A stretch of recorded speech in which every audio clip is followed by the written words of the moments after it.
Oh, click on that. Right, we should now be live on Facebook. Oh, I tell you what, How I'll change the view. How exciting. There we go. Right, everyone, welcome to the Friday Night Live, and welcome Shazza. Welcome, Sharon. Hey, thank you so much. I am going? really excited to be here. And this special day. It's a really special day for many reasons. Yeah, I'm 3 years alcohol free today. And somebody said to me earlier on in the day, they said, so what are you doing to celebrate? And I'm like, live with William Porter, live with the AF Guru God.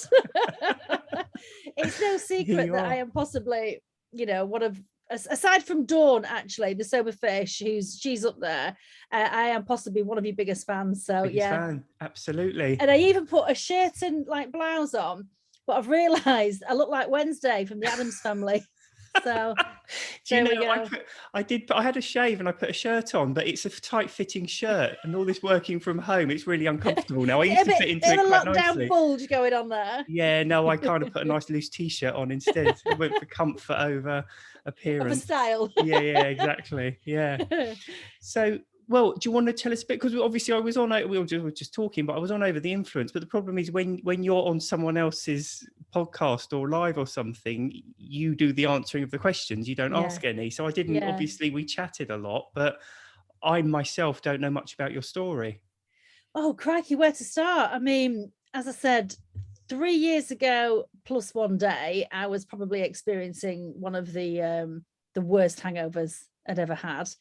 And don't miss those days. And I never ever set out to become alcohol free, as I think is the case for many people, because when you say, oh, I'm going to take a break from alcohol, or I'm going to do more than sober October, I'm going to do more than dry January, when you start racking a few weeks and months and you get to like 100 days, it's like, okay, I'll just keep going. So I never meant to be this far alcohol free. It was never meant to happen. It was only ever meant to be a bit of a break. So, to be sitting here 3 years alcohol free, chatting to you, and I blame you for a lot of this, actually, William. Those flipping books you went and wrote. You've got a lot to answer for in my sobriety. So, I was, excuse me, a big drinker.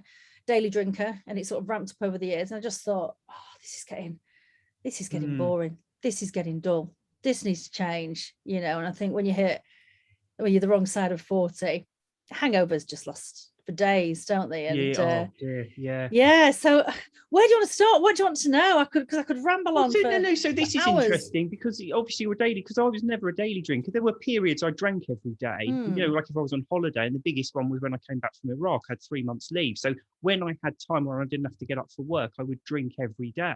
But for me, because my job required me to use my brain and to sit in quiet places reading documents all day, I could never do it hungover.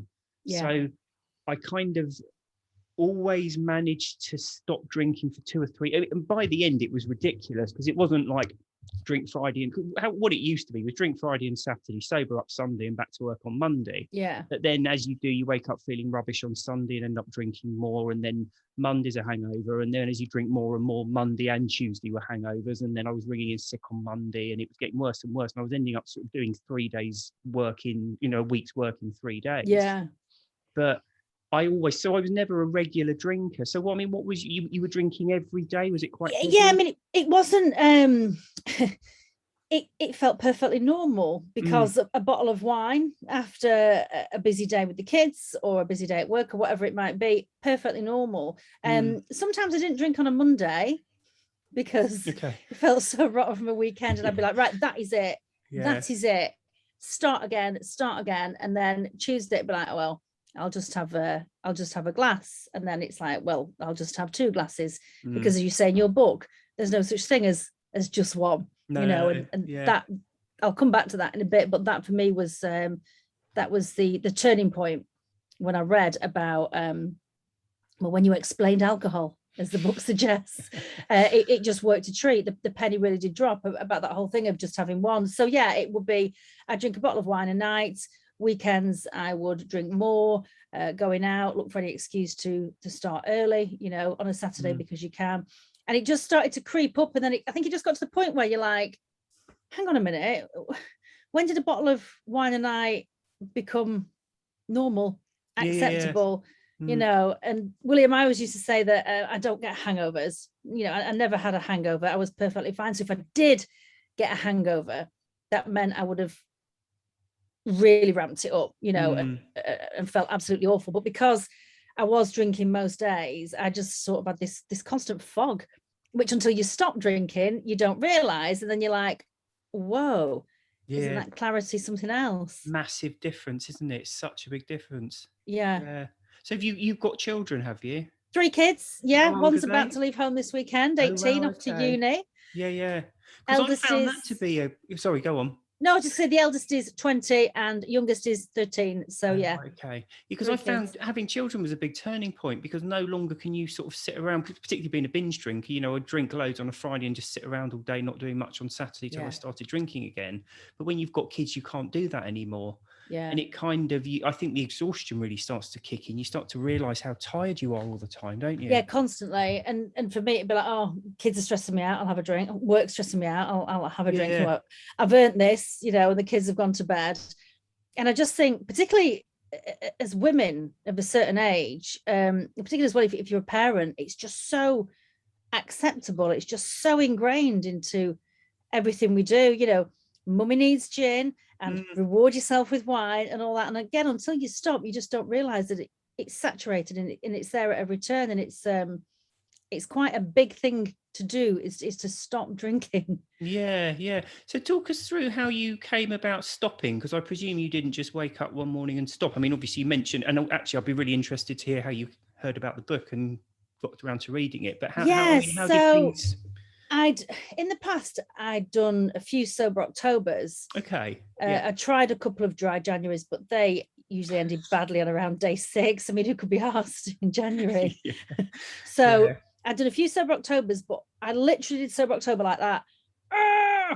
Oh, this is the worst thing I've ever done. Oh, this is awful. How could anybody possibly exist without alcohol? And I would hurtle through October, praying to God for November to arrive. And then I would drink my body weight in wine and then some, and make up for October.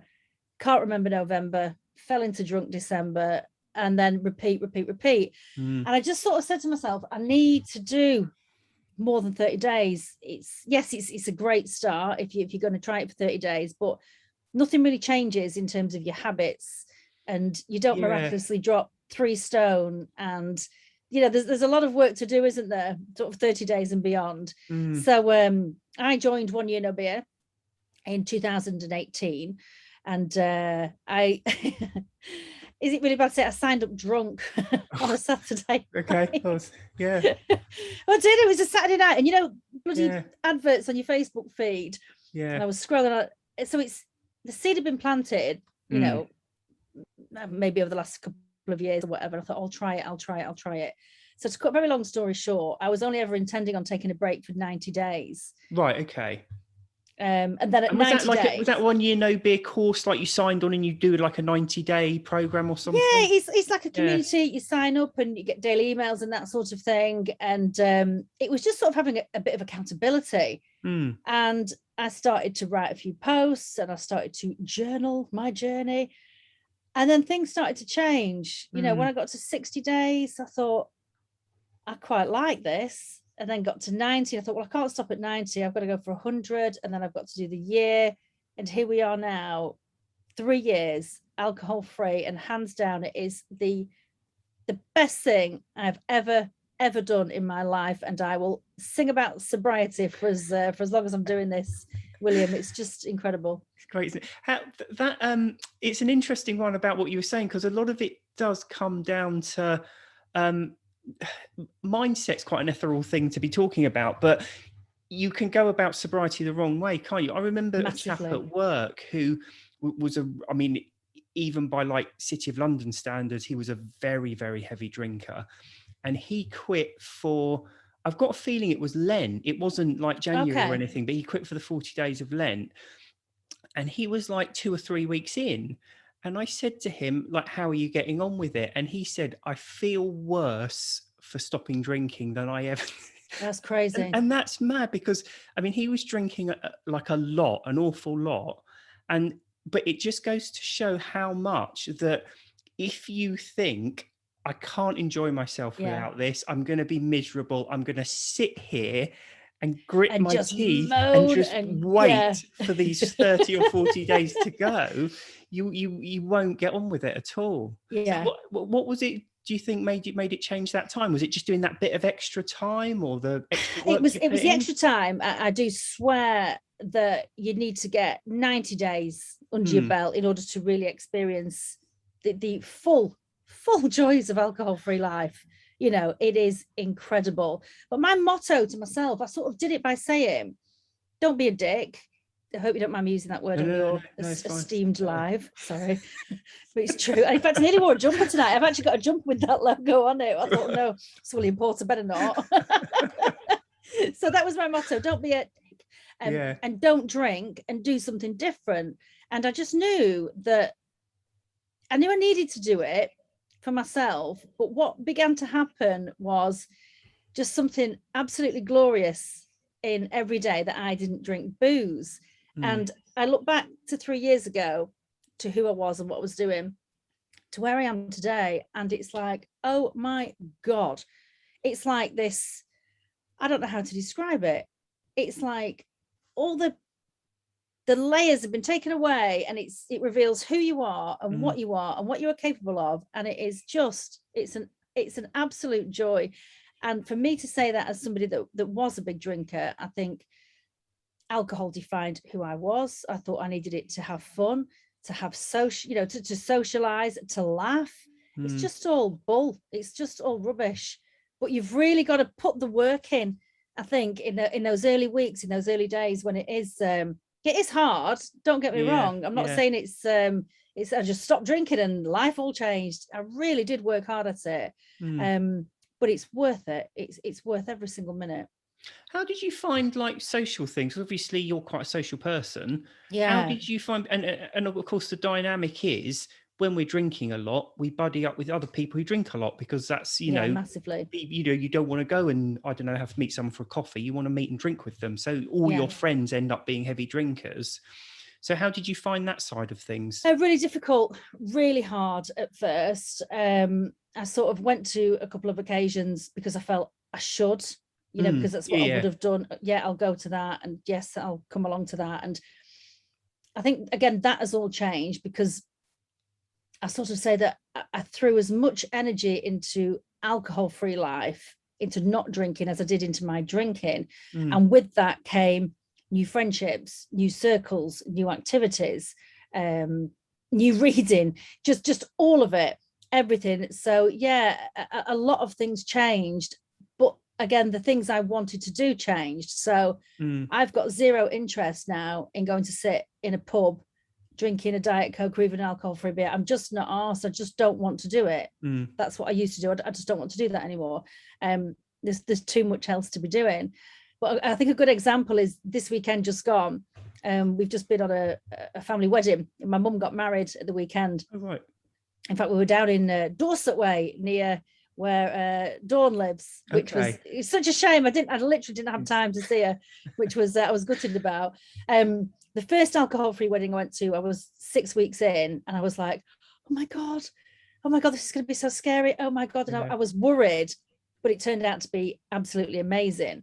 Fast forward 3 years, and the weekend we've just had, I was genuinely just so looking forward to doing it all, knowing I'm not going to waste a minute drinking, thinking about drinking, recovering from drinking again, because it saps everything, doesn't it? It just saps everything. So who you are as a person there drinking to who you become through not drinking, everything changes. I'm not saying, again, it's not easy. Friendships change and relationships change, and it's that can be really hard, but you change also. And I think things you enjoy doing change so massively. And I just had the best time this weekend, knowing that I wasn't going to drink, and knowing that I wasn't going to be the loudest drunk in the room and wasting time drinking. Yeah, it's a gift. Yeah. Well, as you know, we just come back from a overnight spa break. And it was interesting because I kind of noticed this with I'm on holiday as well. But you see the people who obviously they go and for them it's just drinking, so they turn up and they drink all afternoon. But it's funny watching them because they're like you can see them like dragging themselves next to the pool and sort of lying down exhausted, and then sort of 11 o'clock the first bottles of wine start to come out. And then they just kind of sit there drinking away, and we have this image that, oh, it's really good fun. But when you watch people, it's actually not. They don't look like they're happy. They're kind of half asleep and just dragging themselves around. And it's like, oh my God. And the crazy thing is that was me. That's what I used to do. I've been to health and beauty spas and got absolutely ruined thinking, oh, this is great. What a waste of money. What a waste of money. For my, when I was 1 year alcohol free, 2 years ago today, I booked myself into a really swanky spa on my own for an overnight stay. And it was the best 24 hours of my life. And I enjoyed it all instead of boozing through it, sleeping through it. Yeah, it was absolutely wonderful. It's funny you were saying about that those social occasions, you kind of dragged yourself to them because you feel like you must. Because I'm 7.5 years now, and if I wasn't married, I don't think I would have gone to a social occasion. I don't really like them anyway. And it was only my wife like, oh, we're going to so and so, and I was like, oh, I don't really want to. And it's like, no, you have to go. And then it's funny, isn't it? Because you go to these things, and I genuinely thought I wasn't going to enjoy socializing ever again. Because I've never been a massively sociable person. I'm always kind of happier in my own company, and given a choice, I'll always sort of hide away at home over things. But you kind of go and you like think, oh, I'm not going to enjoy this, and then you start talking to someone, and then providing it's an interesting conversation, you kind of just lose yourself in the conversation, and it's like that's actually what you're supposed to be doing in a social situation. Completely. I think it was correct me if I'm wrong, it might be your second book, I could be wrong, and you're talking about socializing, and again it really did strike a chord. And you know when you go out for that first 20 minutes, that first half an hour, and you buzz in and you've got your drink, which is when you're drinking, and you're like, yeah, this is what's making me feel great. Yeah, I've got a glass of white wine or whatever, and I'm really buzzing. It's not that. It's the things that are released endorphins. When you meet. Thank endorphins. You. This is why you're the author. And it's that natural buzz of meeting your friends and of being in that social situation. So when you think it's that the alcohol that's giving you that, it's actually not.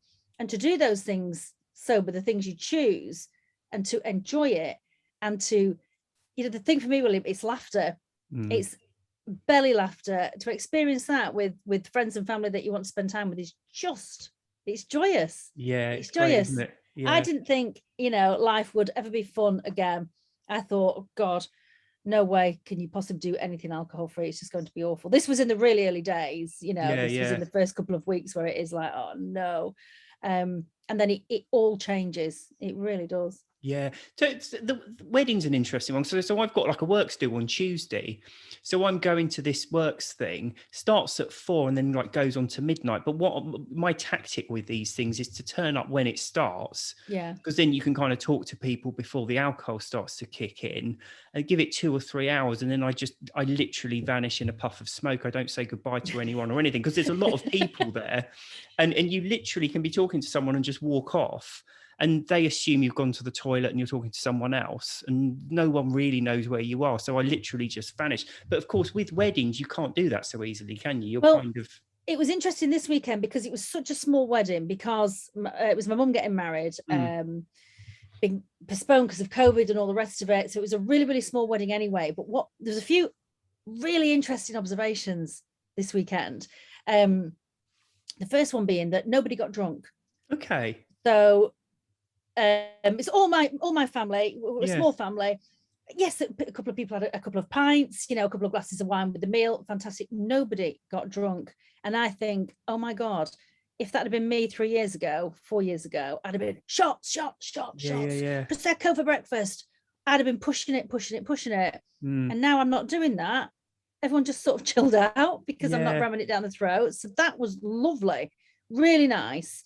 And because I don't drink anymore, my mum had rung ahead to the hotel, and there was alcohol-free beers and alcohol-free red wine and white wine, and it was just wonderful. It was this this one particular guy that was serving us, and we came outside for the the welcome drinks and things like that. And I'm like, oh, alcohol free for me, please, if you don't mind. He said, well, we've got orange juice there. There's a Beck's Blue there, whatever it was, and you can have Pimm's. That's quite low. No, thank you. Okay, yeah. That's quite low. I was like, no, zero for me. 20%. Yeah. Yeah, it's like really bloody strong.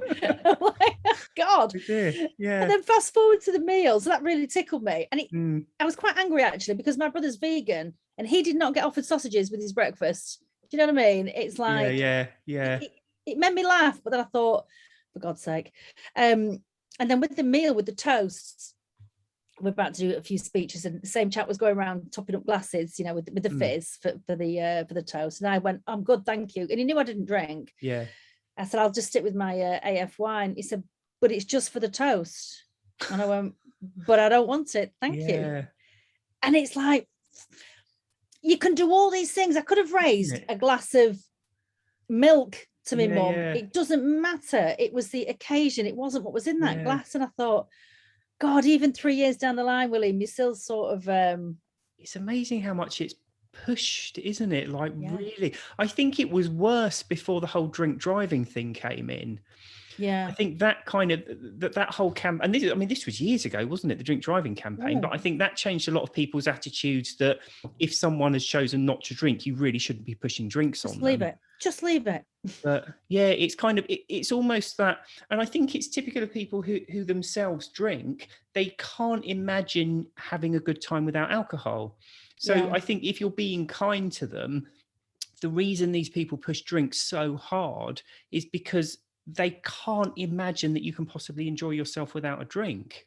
Which would have been me 4 years ago at the same wedding. I'd have been, what, you're not drinking? Oh, for God's sake, why are you even here? I'd have been that person pushing it.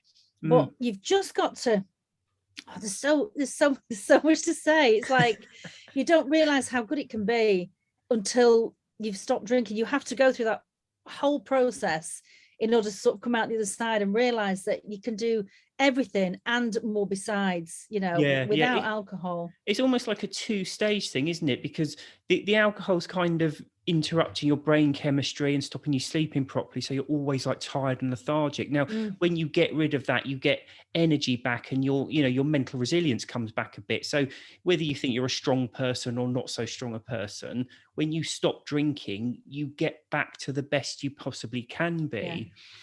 But that alone is not enough, because that happens to everyone who stops. But like talking about that chap at work who was really heavily drinking, but after 3 weeks felt worse, you've also then got to start thinking, right, how do I enjoy myself socializing without alcohol, and starting to understand how you can do all of these things, even simple things like relaxing at the end of a day. What do I do? What do I do? Were you so obviously you're on the DJ on the radio at the moment. Were you doing this when you were drinking? Oh God. When did you start this? I mean, talk me through this. Yeah, so this is quite a tale. So let's rewind. How old's my son now? 20. Rewind 25 years, and I was working in commercial radio. That's where I trained. So that's where I started my career. I then moved to the BBC, and then I resigned because I had kids and we had a family business. And I thought, got to put the kids first. The shifts won't fit in. I'll join the family business. So that were you DJing at this point or something? I wasn't DJing. I was doing news. Broadcast journalist. Yeah, so I was a newsreader and out and about reporting, which was just the job of my dreams. Let me tell you, it was just. Yeah. If there's a perfect job description, it had my name on it. So that was what I adored. Yeah. So I left that. Worst decision I'd ever made, but anyway, that's a very long story.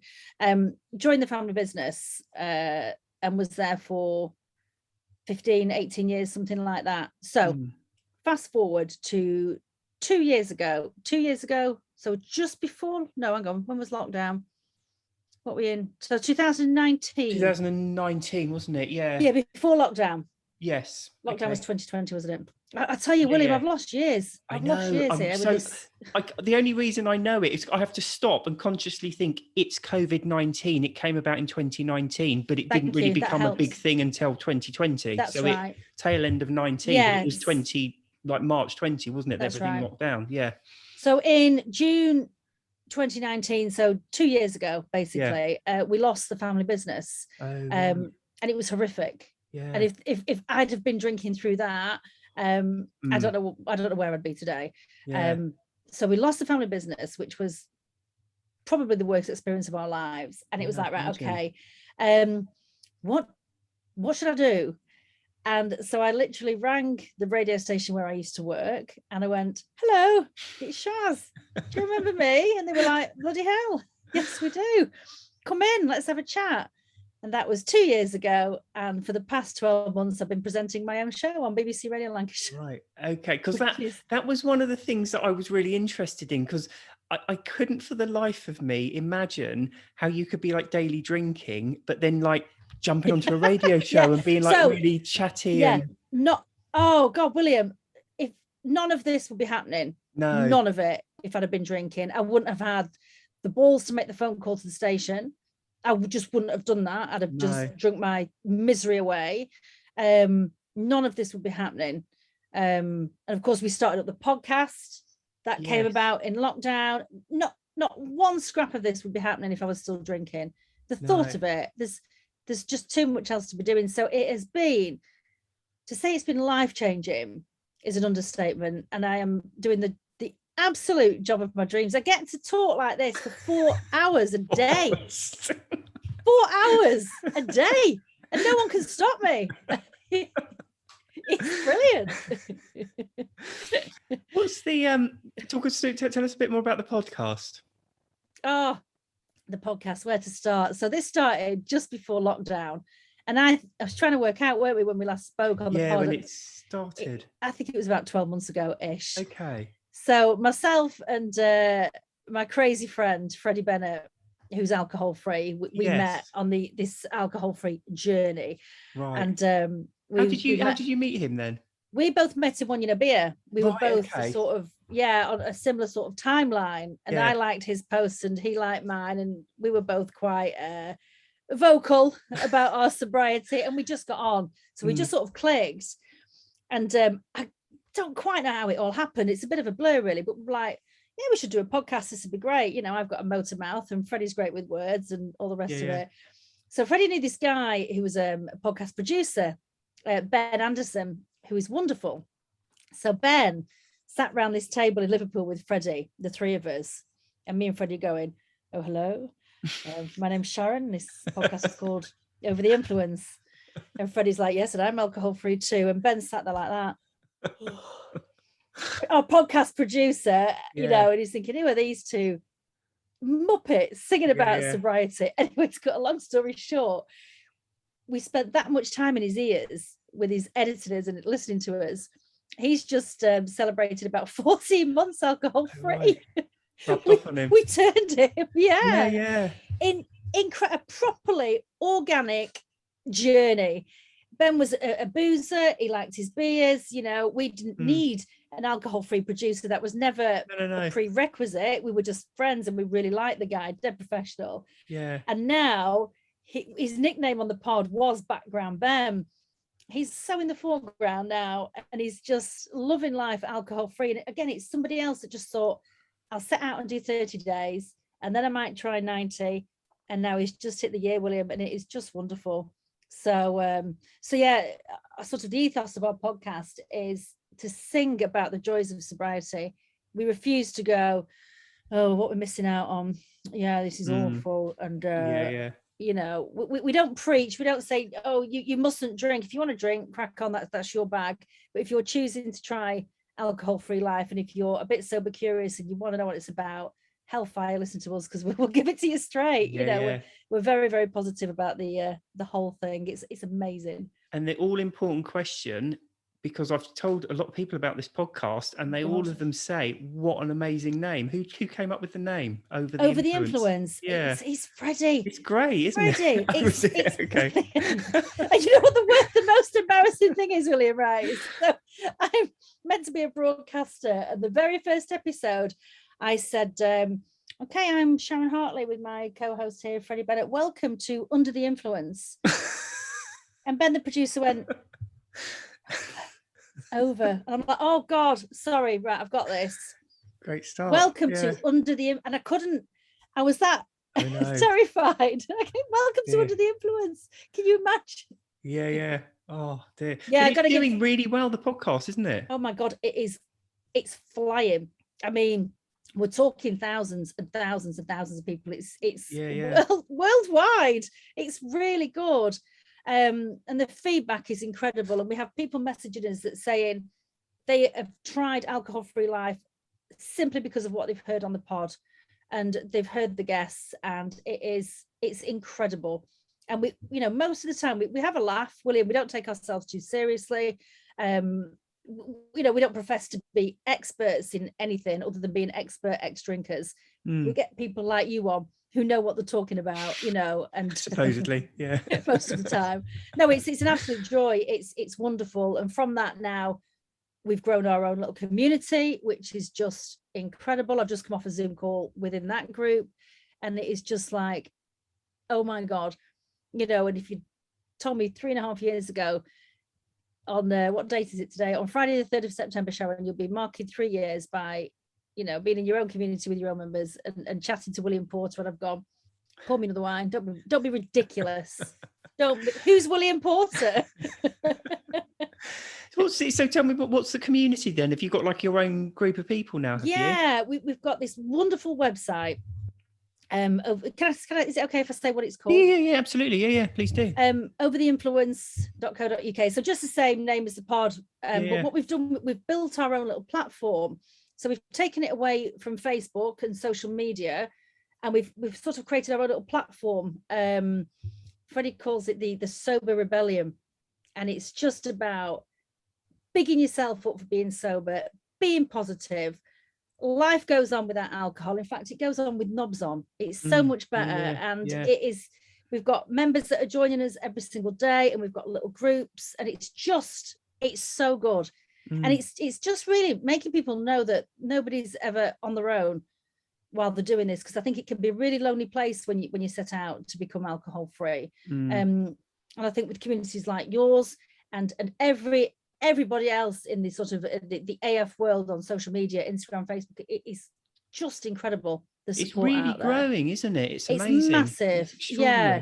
And it's really supportive. I've yet to see a single bad comment or somebody going, "Oh, well, you're an arse for not drinking." I think within the sober community, I think it's just get that in my group a bit. Oh dear. Kick them out. How dare they? Yeah. No, I think this is one of the reasons it's growing, though, is because it's more positive these days. People are not bemoaning the fact that they can't drink anymore. It's done. And that's one of the big changes I see, is that it used to be people, and there was people always talking about rock bottoms, but people would drink and drink and drink until it was completely out of control, and they were like forced to stop. So it was almost like people would come to a crossroads and say, am I like a chronic alcoholic? If the answer is yes, I have to quit. If the answer is no, then I'll just carry on.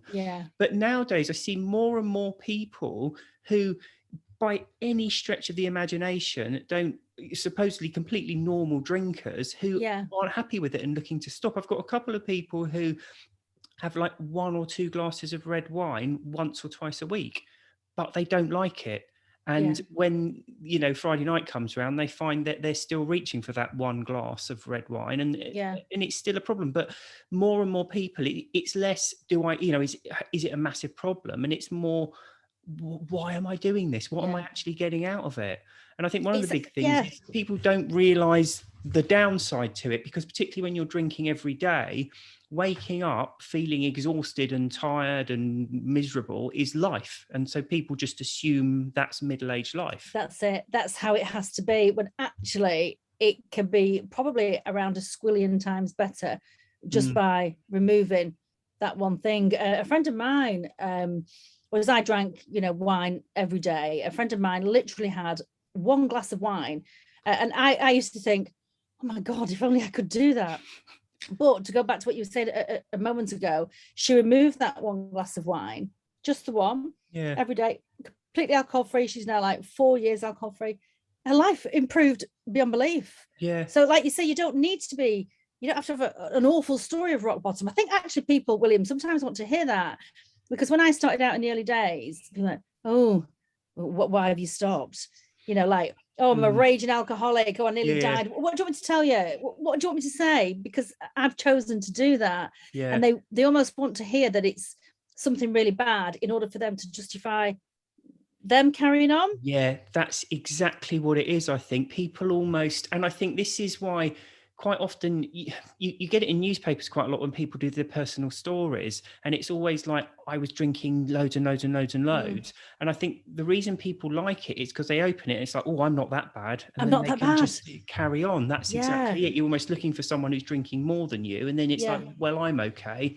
I remember when I had Dave on one time and we were talking about how much we were drinking, and someone had put in the comments something like, I can't remember what they said. It's like, oh, I've just joined and I'm not as bad as either of you two ever were.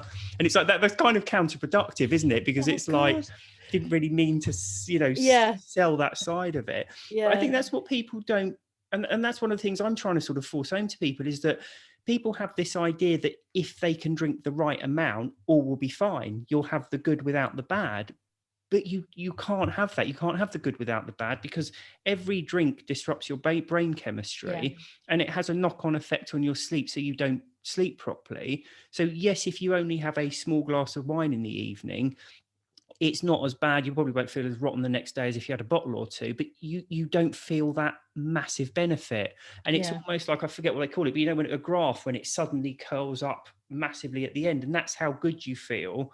But it's giving out that last little tiny bit that really drives it forward. And I think the other thing is with that, it's not having to think about it anymore. Because I quite often say to people, I think, so I think about alcohol probably 90% of every waking day because of what I do. Yeah. But I never, ever spend a single second thinking about whether I should have a drink or not. Yeah. And that's one of the most exhausting things. And I think that's one of the things I find most heartbreaking when people are trying to moderate. Don't even start me on that. It's they're horrific. Obsessing with it all the time. And even if they manage it, even for an extended period, it's still a life dominated by drinking. Yeah. Even if it's not a life where you're drinking all the time. It's the noise it creates. My head's quite noisy anyway, so the last thing I needed was that whole, what time can I drink? Who can I do it with? Who's going to pick up the kids? Well, what if I just do this tonight? And what if I start then?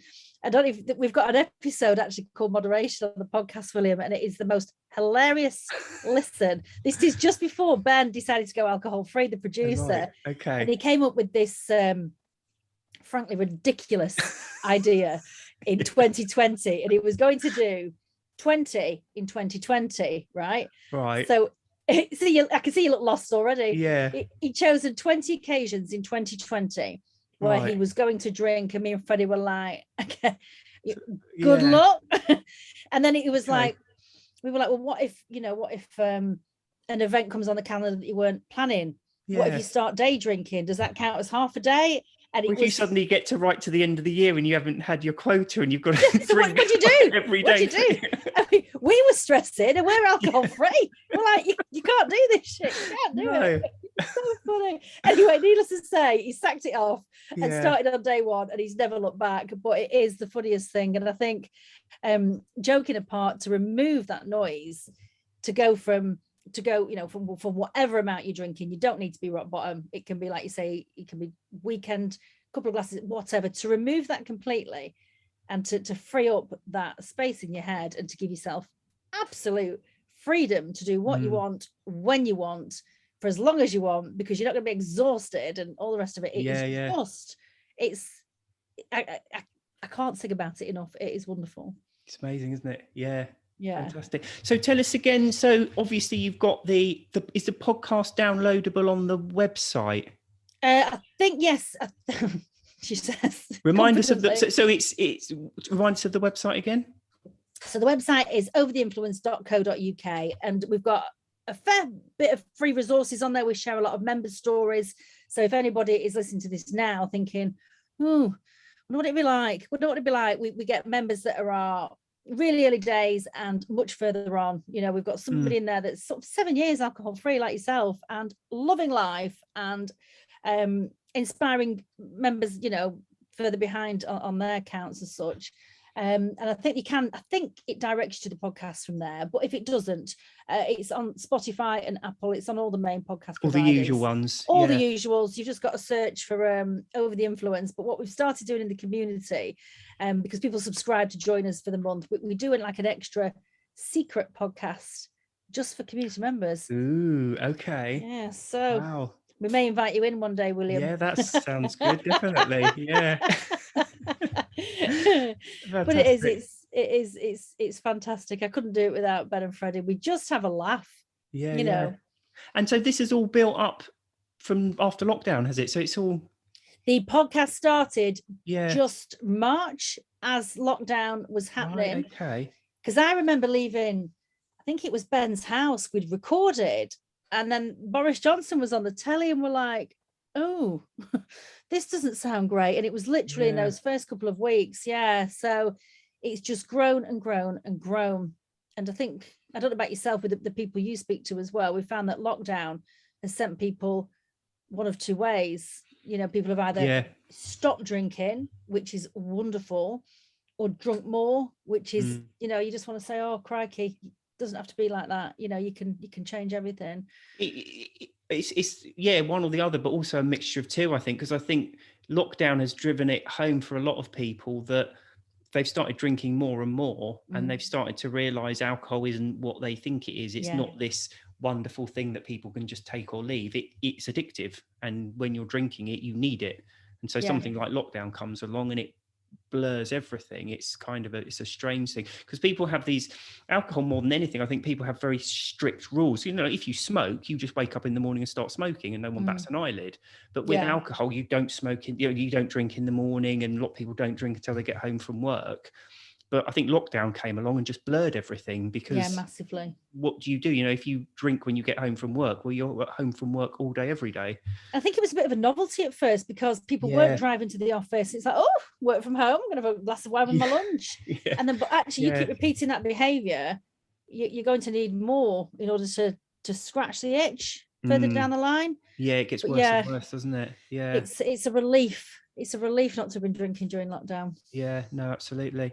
Well, Sharon, thank you so much for coming on. So it's Under the Influence, the website. It's not Under the Influence. It's Over the Influence. I take back what I said about it being a good name. You did exactly what I did. That'd be a really rubbish alcohol-free podcast. It is over the influence. Over the influence. Yeah. Okay, fantastic. It's been a pleasure. It's been, when I was reading your book 2.5 years ago, whatever it was, more than that, I'm like, oh God, who's this guy, William Porter? Oh, he's just so amazing. I love him. And then 3 years down the line, it's like, oh my God, I'm chatting to you. It just shows you what can happen if you remove one thing. You know, every aspect of life changes for the better. It is wonderful. You end up in your best, don't you? Because, as I say, your brain chemistry is back to normal. You're getting the extra sleep, and whether you're massively confident or not massively confident, you're the best version you can be of yourself. Yeah, and it can be terrifying. It can be terrifying at times, but it's an absolute revelation. And I imagine every single person watching this in your group has read your books. But if they haven't, anybody starting out, they are game changers. And so, honestly, I credit you with a lot of the reason why I'm here tonight, William. So thank you. My pleasure. And thanks for joining us. You're more than welcome. And we'll see you soon, hopefully. Lovely. Oh, and congratulations on 3 years. Oh, thanks. Cheers, William. It's been brilliant. Take care. Thank you. Bye. Have a lovely weekend. You too. Bye.